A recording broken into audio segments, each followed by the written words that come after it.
Hello and welcome to Primary Sources, a spin-off podcast from the Doctor Who show where we take what fans were saying about Doctor Who in the 80s and the 90s, generally in letters to Doctor Who magazine, and we riff on it. The conversation might stick closely to what's said in the letters, or it might go somewhere else entirely. For this episode, I'm joined by Dylan Rees from the Doctor Who Too Hot for TV podcast. Hello, Dylan.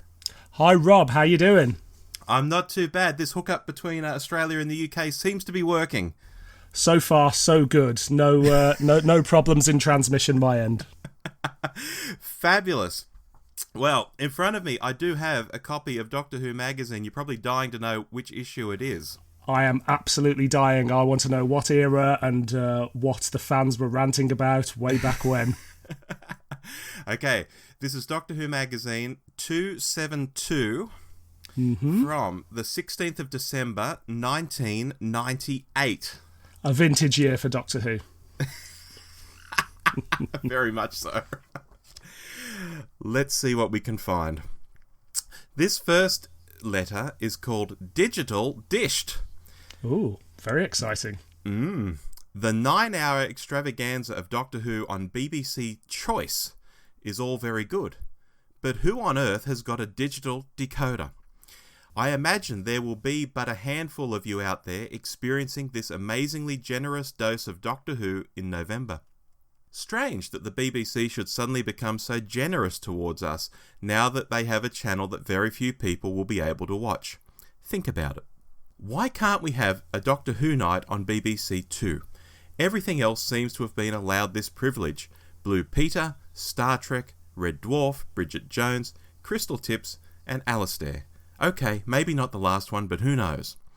A terrestrial Doctor Who night would be wonderful. You could have the obligatory quiz, the fans versus the stars perhaps, short documentaries on all aspects of the show including the spin-off videos, novels, audio adventures and the show's music, all subjects not yet touched upon. Possibly even show one of the spin-offs, Shakedown for instance. Alternatively, why not show the bulk of the BBC Choice Doctor Who celebration on BBC Two, accompanied by the odd episode, maybe even episodes, such as the remaining ones from 60 Stories, The Web of Fear, and the Faceless ones. Yet, whatever we say, do, think or believe, the BBC will no doubt do what the hell they like, for who are we to question them? That's Julian Jones via email. Well, I mean, there's a lot to unpack there. There is. Now, first of all, are you aware of the weekend that he's talking, the night, the Doctor Who night that he's talking about there? I'm aware of a Doctor Who night, but I thought it happened on some. Wasn't this BBC Choice thing? Was that the thing with JNT appearing in segments? So the JNT one that is was B Sky B, I think, in the early 90s. Now, that's the one I know. This BBC Choice one, I know because I've recently, as I'm sure you're aware, there's been a global pandemic and everyone's been locked in their houses. Really? Yeah, I don't know whether anybody's told you about this, but one of my lockdown projects was I transferred all my old VHSs recorded off TV that have been sat in my dad's loft for years into digital format, and this BBC Choice night was there, and it was basically a night of Doctor Who on BBC Choice. Which is a precursor to BBC Three, which Confidential used to be on, and they showed the TV movie 30 Years in the TARDIS and Genesis of the Daleks a couple of episodes, and I think the Daleks a couple of episodes, and it's hosted by Sylvester McCoy at a Panopta convention in the late 90s. I know because I was at the event, so I remember them recording it. And it is it's a very tenuous Doctor Who night, but the best thing about it is they have a diary of fans at these conventions, and they're quite interesting, shall we say. But it's something that never sits. I tried to upload it to YouTube, and it got taken down for copyright reasons. And for some reason, this is the one bit of Doctor Who kind of TV ephemera from the UK that's constantly pulled off the internet for whatever reason. That's very strange. So it sounds like you had a digital decoder, which Julian Jones is coveting in this letter. I didn't, so I think... So I think, if I remember correctly, my cousin recorded this for me because she was old enough that she could afford to have Sky or whatever it was, and we were just stuck with plain old terrestrial television. Right. Oh, gosh, that's very interesting. I would love to see that footage. I'm sure I could hook you up.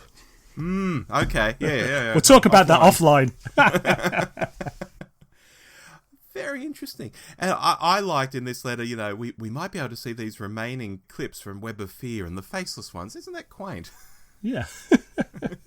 We can actually come buy them.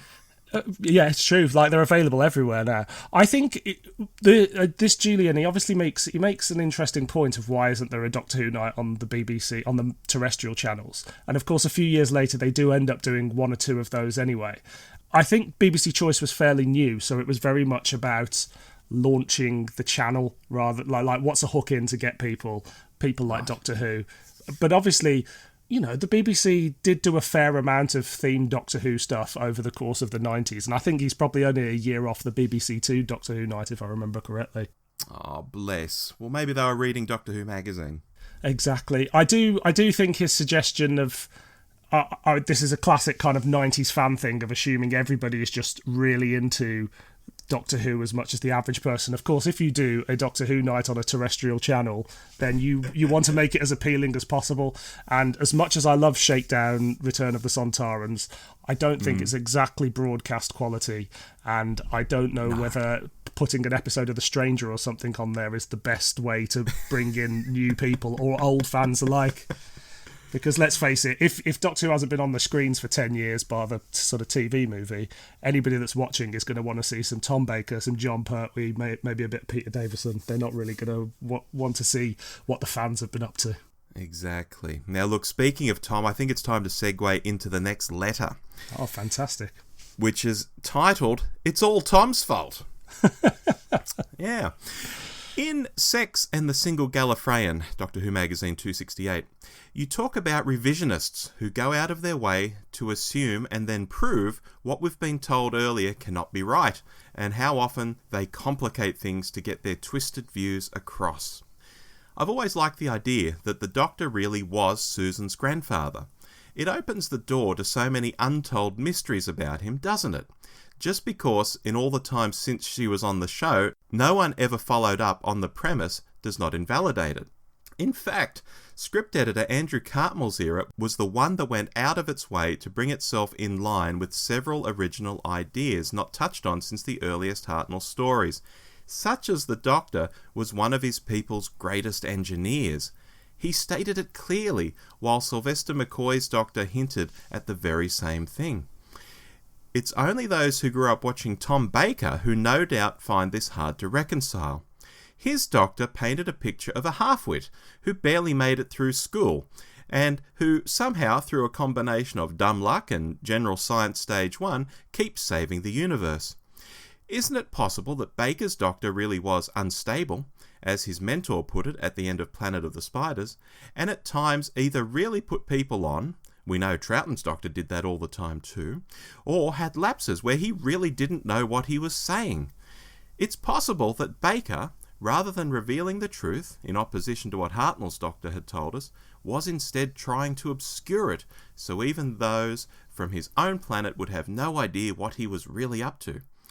This was the legacy of the McCoy Doctor, which I so took to. And if McCoy's Doctor was hinting, in remembrance of the Daleks, that he really had worked side by side with Rassilon and Omega, confirming the very early Hartnell claims, then why shouldn't we also have a yet unseen family, which Troughton once described? I sure hope Doctor Who returns, with Paul McGann in tow, for a long run, sometime soon. There's just so much that's not even been scratched on the surface. That's from Harry R. Kajawa, Camden, New Jersey. Oh, I wonder if Harry's still watching now and wonders if he still feels the same way. Yeah, we've had some movement in that area. Yeah, again, there's a lot to unpack, isn't there? I mean, what do you think of this claim do you think Tom Baker is this kind of buffoon? Do you think it's an act that he's putting on rather than actually being a buffoon? I've always thought it was just his character, not an act. Yeah, I think so too. But I mean, his Doctor could switch from being very serious to sort of being very kind of buffoonish. But I just think it's kind of something that they now play on in the new series a bit, of like the Doctor just not fully understanding whatever culture he's within. So it might seem stupid, but to us, or funny. But I don't think it's ever quite. I don't know. I don't think it's the act that he thinks it is. If that makes sense. Do you know who I think is doing an act? Tennant. Yes, yeah. Yeah. I can see that, especially, obviously he does that scene in the Girl in the Fireplace where he pretends to be drunk, and I think he actually pulls a fair amount of his performance from, oh yeah, I am pretending to be something or other, but really he's putting on a front because, you know, he's got a lot of guilt and grief underneath it. Yeah, but this letter, it seems very impressed with the Hartnell Doctor being the greatest engineer and loves that Sylvester sort of comes back to it. I guess that's the whole, you know, Davros, I'm not just another Time Lord. Was that ever shown?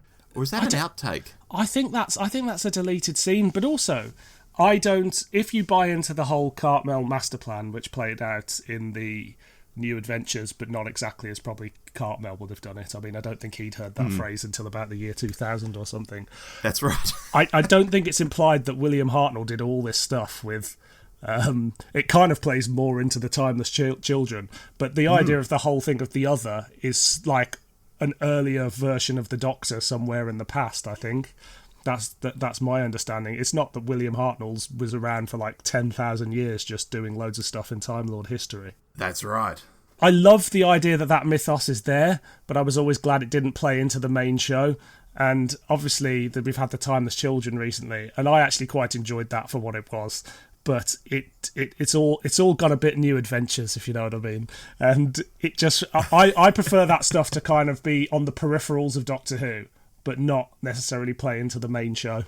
Well, exactly. And I mean, I think you've probably even seen me say this on Twitter. That first series of Chibnalls where he goes, I'm not doing any old villains, I'm not doing any of this Fanish stuff. In his second series, he goes completely the opposite way, and I think, my God, who is watching this? Yeah, it's a strange one. I've never been sure whether it's like course correction or whether he gets to the end of the first season thinking he's going to he goes into the first season thinking he's going to make a second season straight away because, you know, if rumours are to be believed, they cut it down to 10 episodes so they could do a series a year.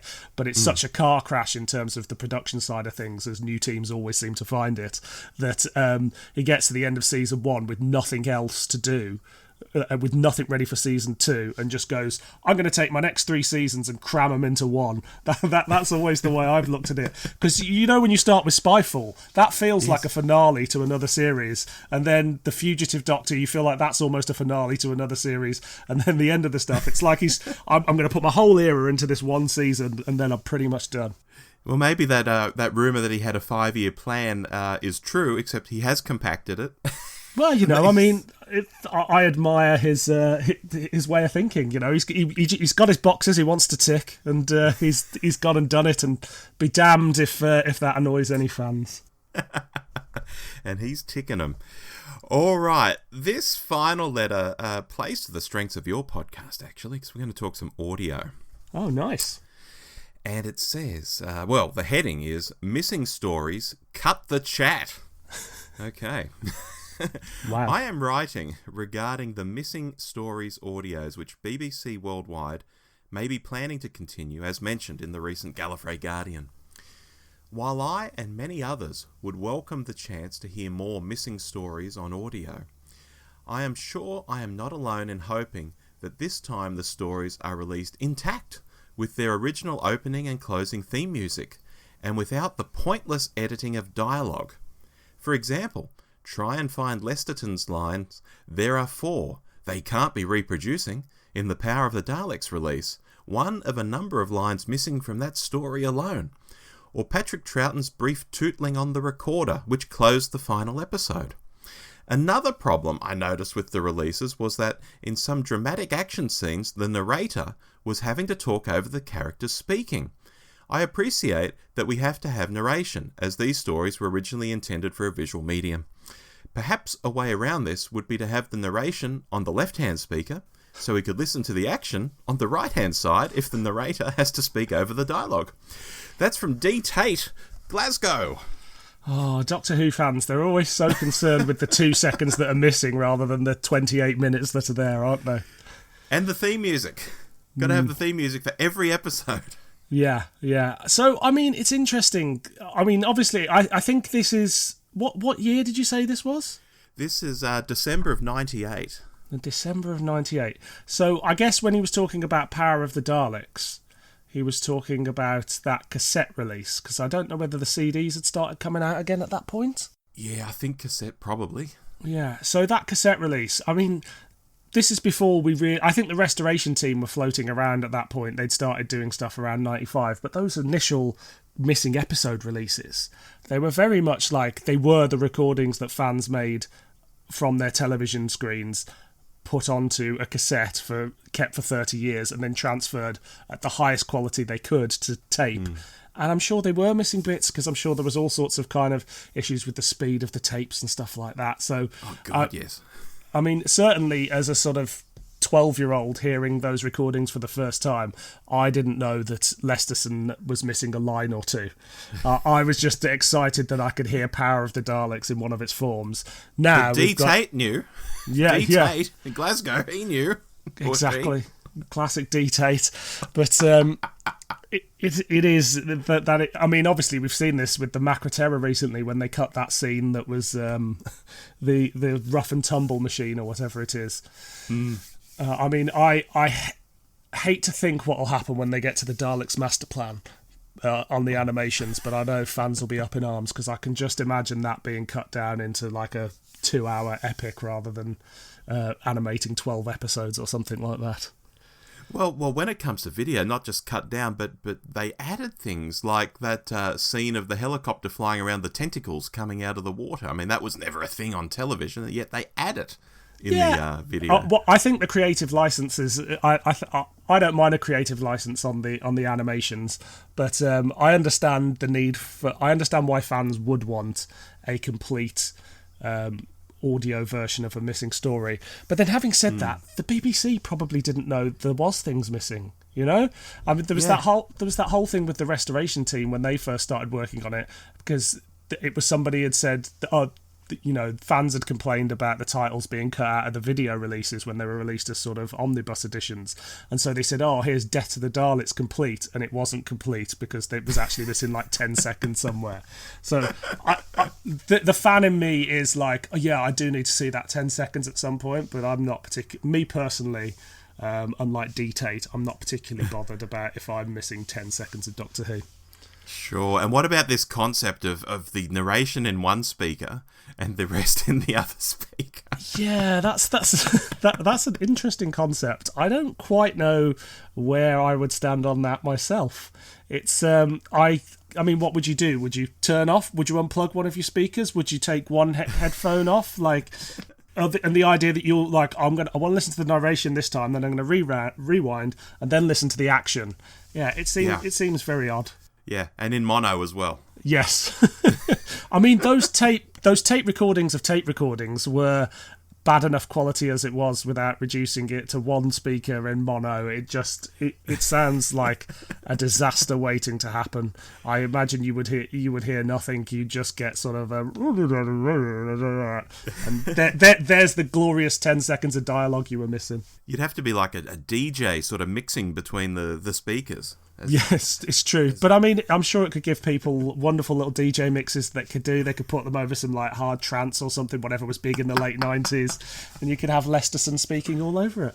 Fabulous. Well, we've gone from digital dish to hard trance in the space of 20 minutes there, which I'm pretty impressed by. Dylan, thank you so much for joining us for Primary Sources. That was a lot of fun. Fantastic. Thanks for having me. Okay.